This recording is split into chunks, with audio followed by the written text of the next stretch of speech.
Boa noite, irmãos e irmãs, Igreja de Cristo. Estamos reunidos mais uma vez neste culto de quarta-feira para adoração ao nome do nosso Pai, estudo da palavra, intercessão e oração. Vamos invocar a presença do nosso Deus neste momento. Senhor de grandeza, Senhor de eternidade, nós te glorificamos, porque o Senhor está conosco com misericórdia e graça. Bendizemos o teu nome, porque até aqui nos ajudou o Senhor. Tu és bom, eterno, tu és o digno de toda adoração, invocação e louvor. E nós te clamamos que o Senhor esteja conosco nestes momentos, nos iluminando, nos aceitando, ouvindo as nossas orações e tendo misericórdia de nós, pois tu és grande e nós pequeninos e dependemos totalmente de ti. Nós te invocamos, te adoramos, te exaltamos em nome de Jesus Cristo, nosso Salvador. Amém. Povo de Deus, louvado Senhor por estes momentos. Vamos abrir no primeiro texto em Lucas capítulo 12, de 22 a 31. Lucas 12, de 22 a 31, texto da palavra do Senhor, muito conhecido dos irmãos e irmãs. A seguir, dirigiu-se Jesus a seus discípulos, dizendo: Por isso eu vos advirto, não andeis ansiosos pela vossa vida, quanto ao que haveis de comer, nem pelo vosso corpo, quanto ao que haveis de vestir. Porque a vida é mais do que o alimento e o corpo mais do que as vestes. Observai os corvos, os quais não semeiam nem ceifam, não têm despensa nem celeiros, todavia Deus os sustenta. Quanto mais valeis do que as aves. Qual de vós, por ansioso que esteja, pode acrescentar um côvado ao curso da sua vida? Se, portanto, nada podeis fazer quanto às coisas mínimas, por que andais ansiosos pelas outras? Observai os lírios, eles não fiam, não tecem. Eu, contudo, vos afirmo que nem Salomão, em toda a sua glória, se vestiu como qualquer deles. Ora, se Deus veste assim a erva, que hoje está no campo, e amanhã é lançada no forno, quanto mais, tratando-se de vós, homens de pequena fé. Não andeis, pois, a indagar o que haveis de comer ou beber, e não vos entregueis a inquietações, porque os gentios de todo o mundo é que procuram estas coisas, mas vosso Pai sabe que necessitais delas. Buscai antes de tudo o seu reino, e estas coisas vos serão acrescentadas. Até o versículo 31. Texto maravilhoso da palavra do Senhor nesta noite de oração. Temos ansiedades, nós passamos por aflições, nossas vidas, nossas lutas, mas a palavra do Senhor é grandiosa e nos ensina que o Senhor sabe de todas as coisas. O vosso Pai sabe que necessitais de todas essas carências, dificuldades, lutas. É o que nos ensina a palavra do Senhor.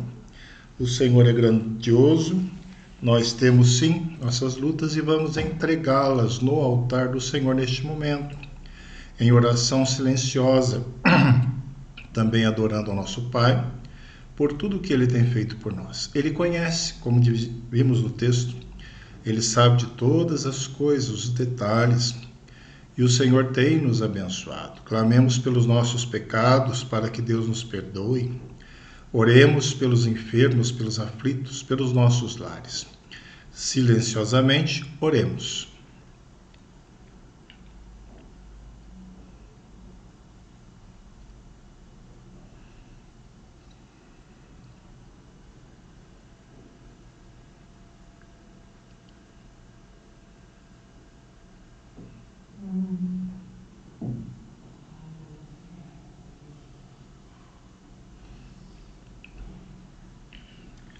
Bendito Deus, eterno Pai, estamos na Tua presença Sabemos que Tu és grande e o Senhor é onisciente, onipotente, onipresente. Louvamos o Teu nome por tudo que o Senhor tem feito por nós. Conhecendo a Tua palavra, sabemos que Tu és Deus provedor. Tem-nos dado vida, respiração, alimento, tudo mais. Tem-nos dado, acima de tudo, ó Pai, a salvação em Cristo Jesus. E nos méritos de Jesus, clamamos que o Senhor perdoe os nossos pecados, nos purifique, nos ajude, Senhor, pois nós somos ansiosos, somos pecadores. Tenha misericórdia, Senhor, das inquietudes dos nossos corações. Livra-nos das enfermidades. Visita a Tua igreja neste momento, irmãos e irmãs, nas camas, nos leitos, quantos cuidando, ó Deus, de seus queridos, que o Senhor tenha misericórdia. Louvado o Teu nome por tudo que o Senhor já operou, por tudo que o Senhor já fez e tem feito em nossas vidas. Bendito seja o Senhor pelos milagres operados e clamamos que o Senhor continue a operar, ó Deus, milagres, bênçãos em nossas vidas. Visita, Senhor, os lares que precisam de restauração, lares que precisam das bênçãos do Senhor, de renovação. Opera grandiosamente, Senhor, nas vidas dos nossos irmãos agora em oração, nesta reunião. Olha pelas súplicas, adorações, clamores, louvores. Receba no Teu altar. Visite, Senhor, nós te clamamos, os desempregados. Abra as portas, Tu que és o dono do ouro, da prata, de todos os empregos. Tu que és, Senhor, absoluto sobre céus e terra. Opera a Tua graça também sobre a obra missionária, irmãos, irmãs, missões, vidas que se entregam, Senhor, lá nos campos missionários. Visita esses pastores, missionárias, servas do Senhor, crianças e jovens. Cuida, ó Deus, desses lares, destas vidas. Tu és sabedor das dificuldades. Transforme e abençoe a nossa igreja, abençoe os líderes, os pastores da nossa igreja, aqueles que cuidam do rebanho do Senhor. Dê a Tua graça sobre os projetos da igreja, para que em todos eles, ó Deus, o Teu nome seja glorificado e que o Senhor seja exaltado. E que o Senhor mesmo conduza todas as ações para a glória e honra do Teu nome. Toma nas Tuas mãos nossas ansiedades, como lemos no texto. Visita-nos, ó Deus, e dê-nos a tua paz, a confiança na Tua graça e que o Senhor está à frente das nossas lutas, vencendo as nossas guerras, nossos inimigos, nivelando vales e outeiros. Tua palavra diz que o Senhor trabalha por aqueles que em Ti esperam. E nós esperamos no Senhor. E glorificamos o Teu nome nesta noite de oração, de adoração e de estudo da Tua palavra. Bendito seja o Senhor. Nós Te adoramos e Te pedimos em nome de Jesus. Amém. Irmãos, irmãs, vamos abrir agora no segundo texto, nestes momentos de reunião, e vamos ler agora livro de Jó, capítulo 14. Jó, capítulo 14, versículos 1 e 2. Jó 14, 1 e 2. O texto nos diz: o homem, nascido de mulher, vive breve tempo, cheio de inquietação. Nasce como a flor e murcha, foge como a sombra e não permanece. Aqui nós temos um capítulo que tem como título Jó medita sobre a brevidade da vida. Vamos meditar um pouco sobre esse texto, sobre a luz do Espírito Santo, ao qual oramos novamente.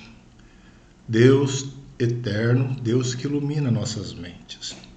Clamamos perdão pelos nossos pecados e o que o Senhor nos dê olhos para entendermos as Tuas verdades. Somos limitados, ó Deus, e precisamos das Tuas bênçãos, que o Senhor nos ajude e nos ensine, e que, ó Pai, a Tua palavra edifique nossas vidas. Nós clamamos em nome de Jesus. Amém. Igreja de Cristo, quem nunca mencionou a resignação do servo Jó, servo de Deus? Dizemos comumente: eu preciso da paciência de Jó.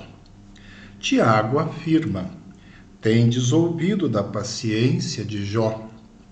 Trecho onde Tiago exortou sobre os méritos dessa virtude. Mostra não a passividade, mas a perseverança de Jó, numa abordagem que ultrapassa a mera paciência. Perspectiva profunda, que é ainda acrescentada pelo sofrimento. Jó, um livro formidável, uma história portentosa. Para uns eruditos, Jó é o livro mais antigo da Bíblia, supostamente redigido numa data bem antiga, por um poeta habilidoso da comunidade da Aliança. O livro, irmãos e irmãs, nos ensina dos desígnios e da providência de Deus, mistérios que ultrapassam o nosso entendimento. Os homens podem debater sobre todos os assuntos, mas fazem isso dentro de um conhecimento limitado. A chave da verdadeira sabedoria é a confiança em Deus. É Ele e não os homens que governa o nosso destino, mesmo quando não achamos respostas completas e momentâneas.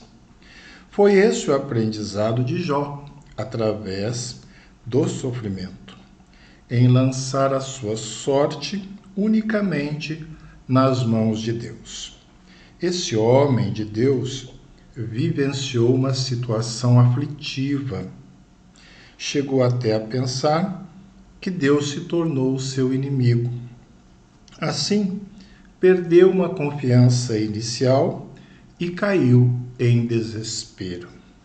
Somado a tudo isso, existiam ali os seus 3 consoladores, amigos, que eram conselheiros insensíveis. Conhecemos, irmãos e irmãs, o final do comovente drama do livro e do servo do Senhor. Deus honra a confiança do seu servo e restaura a Jó. O livro se divide em prólogo, seção central e epílogo. Na seção central, nós encontramos os chamados diálogos, de onde destacamos os versículos dessa meditação aqui no capítulo 14. O tema da nossa mensagem será Perguntas que não querem calar. A partir desses 2 versículos do capítulo 14, nós podemos esboçar algumas perguntas e tirarmos uma mensagem. Uma primeira pergunta que podemos tirar é: por que esquecemos que nascemos de mulher? Por que esquecemos que nascemos de mulher? O texto nos diz no versículo 1, o homem nascido de mulher. Existem, irmãos, muitas teses que querem dissimular isso. Na infância, nos falaram das virtudes da cegonha. Tudo bem, na infância. Nessa fase, a intenção era educativa. Mas é salutar que avaliemos todos os argumentos. Intencionalmente ou não, eles podem ludibriar. Buscam, de alguma forma, desvirtuar a realidade. Almejam desnaturar, mudar a nossa procedência. Chegam até a afirmar coisas absurdas e incoerentes, como exemplo, homens são de Marte e mulheres são de Vênus. Homens são de Marte, mulheres são de Vênus. Parece, irmão, zombaria, mas existe uma ideologia por trás disso. Não vamos nos iludir e não nos esqueçamos. Nascemos de mulher. O que o texto narra? O homem nascido de mulher. Mas existe um outro lado, outro aspecto que pode ser abordado. Essas ideias tentam suscitar um tom diferenciado. Pretendem induzir a algo talvez mais sofisticado, algo mais sofisticado, algo diferente, que pode soar como mais requintado. Assim a pessoa se empolga ao falar que é de Vênus. Parece até que o ser humano fica mais importante. Nesse ponto é fecundo voltar ao evento da queda, na parte onde Deus se dirige especificamente a Eva. E ele diz: multiplicarei muito os sofrimentos da tua gravidez. E complementa: em meio de dores dará à luz filhos. Em meio de dores dará à luz filhos. Um momento de grande realização, mas curtido na dor. Curtido na dor. Perceba que não há nada de extraordinário nisso. Nada que escape do que podemos chamar de normal e natural, daquilo que podemos entender dentro desse princípio. Todos aqui somos terráqueos, ninguém é de Saturno. Veio da união do sêmen do pai com o óvulo da mãe. Não desviemos os nossos olhos desse paradigma da realidade, dessa singeleza, mas ao mesmo tempo desta beleza, da configuração do nosso início. Perguntas que não querem calar, a partir desse texto, desses 2 versículos. Por que nos esquecemos que nascemos de mulher? O homem nascido de mulher, é o que nos diz aí o primeiro versículo, mas ele continua. E vem uma segunda pergunta: por que esquecemos que vivemos breve tempo? O versículo 1 continua: o homem nascido de mulher vive breve tempo. Como esse conteúdo é atacado pelas teorias atuais? Aqui, igualmente, muitas noções são controversas. Diversos pensamentos são colocados como verdade, pois o mundo não quer que nos convençamos disso. Não interessa aos seus princípios antropocêntricos. Não vamos desagradar o ser humano, ele é o centro. Não vamos ficar falando que ele vive breve tempo. Coisa indesejável isso, essa de ficar falando esses assuntos. É o que nós ouvimos e vemos, repetindo e relembrando que se vive breve tempo. É preciso passar a ideia de que a vida não vai acabar, de que essa vida não acaba, de que iremos fruir os prazeres para sempre, sem fim. Faz bem para o ego pessoal acreditar nessa teoria. As pessoas ficam felizes e aquela agonia momentânea é atenuada. Aquela sensação de angústia é meio que afastada. Afinal, quem gosta de ficar ouvindo sobre a morte, sobre o breve tempo da vida? No entanto, irmãos e irmãs, todo esse enredo adianta muito pouco. A verdade nua e crua continua incômoda e pungente. O homem nascido de mulher vive breve tempo. Vive breve tempo. Não adianta ficar fazendo o exercício contrário, reprisando como um mantra: a vida não vai acabar, a vida não vai acabar. Ela vai acabar sim, e o tempo dela é muito acanhado. O versículo 2 reforça o testemunho da vacuidade do homem. Nasce como a flor e murcha, foge como a sombra. Está aí no versículo 2. Nasce como a flor e murcha, foge como a sombra. E Jó ainda reforça essa a tese em outros versículos.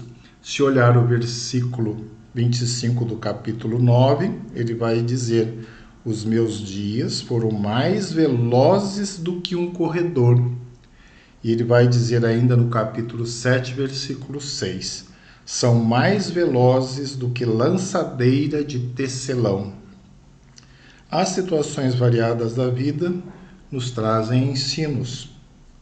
tanto os momentos de gozo como as adversidades. Para alguns, os dissabores é que nos aperfeiçoam. Vemos isso com muita clareza na vida do crente Jó. Perguntas que não querem calar. Por que esquecemos que vivemos breve tempo? O texto nos relembra: o homem nascido de mulher vive breve tempo. Mas, a partir desses 2 versículos, podemos ainda perguntar: por que esquecemos, por que vivemos cheios de inquietações? Porque vivemos cheios de inquietações. Ainda no versículo 1 nós lemos: o homem nascido de mulher vive breve tempo, cheio de inquietações. O dicionário diz que inquietação é um estado de quem está inquieto, estado de preocupação, nervosismo, agitação, condição de desassossego que impede o repouso, impede a paz. Preparando esse estudo, me ocorreu uma reflexão. Pense comigo, a vida já é tão breve e ainda tem mais essa, ou seja, vivemos pouco e saturado de inquietações. Será que não deveria ser justamente o contrário? Já que vivemos breve tempo, deveríamos gozar de paz e assim levar vida tranquila nesse curto período. Porém, o nosso espírito está sempre intranquilo.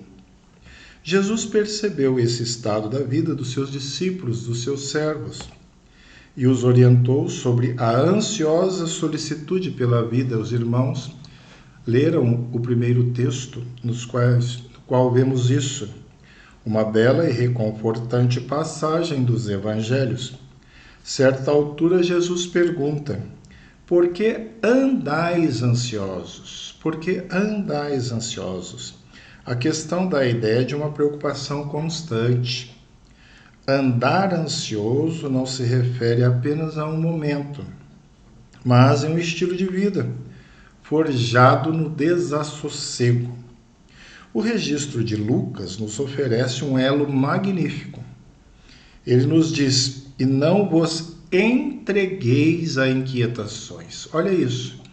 E não vos entregueis a inquietações. Uma situação tão crítica que estamos entregues às inquietações. Entregues não é uma coisa boa, mas são inquietações. Portanto, a Bíblia apresenta essa dura realidade. Não é fácil ordenar as prioridades corretamente, irmãos e irmãs, ancorados em uma verdadeira escala de valores. Quão difícil é isso? Pois existem as insistentes e teimosas inquietações. Não é assim? Na nossa vida, no nosso dia a dia, elas emergem e tomam conta de toda a nossa existência e vida. Assim a vida vai se arrastando, pesada e cheia de agitação. Há que se ter uma maneira sábia de encarar a vida, sem tanta preocupação com o futuro, com aquilo que é reservado ou que está reservado. Mas, em seu discurso, Jó revela que isso não é fácil. Perguntas que não querem calar. Por que vivemos cheio de inquietações? Está aí no versículo 1 do capítulo 14. O homem nascido de mulher vive breve tempo, cheio de inquietações. Mas, querida igreja, nós podemos fazer mais uma pergunta para esses 2 primeiros versículos do capítulo 14. Por que cremos que permaneceremos para sempre? Por que cremos que permaneceremos para sempre? O versículo 2 nos diz: foge como a sombra e não permanece. Foge como a sombra e não permanece. Um antigo desejo da humanidade é a sua permanência. O homem sempre quis continuar no planeta Terra. Esse anseio pela conservação da sua vida é antigo. Os antepassados já sonhavam com essa possibilidade.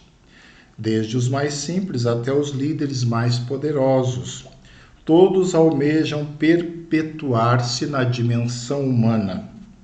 Daí a invenção e a criação de diversos tipos de coisas, desde fórmulas de remédios, poção, elixir e essências, até práticas religiosas e várias formas de ascetismo. Todo esse ritual com um único e exclusivo objetivo: conquistar de alguma maneira a permanência. Mas o versículo é duro. O versículo nos diz: o homem foge como a sombra, ou seja, mesmo que queira muito, ele não permanece. O interessante é que o ser humano não desiste fácil. Inconformado, ele procura então deixar marcas, já que ele não permanece. Sinais da sua passagem, impressões de sua existência ou de sua grandeza. Existem muitos monumentos até que atestam este anelo e este desejo humano. Mas sabemos que o tempo se incumbe de apagar até os monumentos. O desgaste contínuo não se importa com hierarquia, poder e grandeza. Tudo vai sofrendo deteriorização, indistintamente. Li um pensamento interessante em uma rede social, e esse pensamento diz assim: o tempo nos reduz a um retrato na estante de alguém. Depois, nem isso. De fato, o homem não permanece. E Jó apresenta um contraste interessante no texto, uma estocada final em toda a presunção e soberba humana. Há mais esperança para a árvore que para o homem. Você pode ver isso aí no versículo 14, nos versículos 7 a 9, que nos diz: porque há esperança para a árvore, pois mesmo cortada, ainda se renovará, e não cessarão seus rebentos. Se envelhecer a terra a sua raiz, e no chão morrer o seu tronco, ao cheiro das águas brotará, e dará ramos como a planta nova. Que interessante, irmãos e irmãs. Há possibilidade de a árvore brotar novamente. Perspectiva bem diferente da traçada pelo homem. O versículo 10, aí do mesmo capítulo, nos diz: o homem, porém, morre e fica prostrado. Perguntas que não querem calar a partir desses dois primeiros versículos. Por que cremos que permaneceremos para sempre numa arrogância e numa soberba? Concluindo, irmãos e irmãs, texto maravilhoso da palavra do Senhor, onde Jó medita sobre a brevidade da vida. Há, diante destas colocações, uma outra que nós podemos fazer. O que fazer diante de uma palavra tão chocante e dura, quando Jó fala sobre a brevidade da vida e nos apresenta esta realidade? Encontramos em Jó mesmo a resposta. Se nós virarmos as páginas da Bíblia, lá no capítulo 19, nós vamos encontrar palavras do servo do Senhor, dos versículos 23 a 25, que nos diz assim: quem me dera fossem agora escritas as minhas palavras, quem me dera fossem gravadas em livro, que com pena de ferro e com chumbo para sempre fossem esculpidas na rocha, porque eu sei que o meu Redentor vive e por fim se levantará sobre a terra. Que texto maravilhoso e confortante.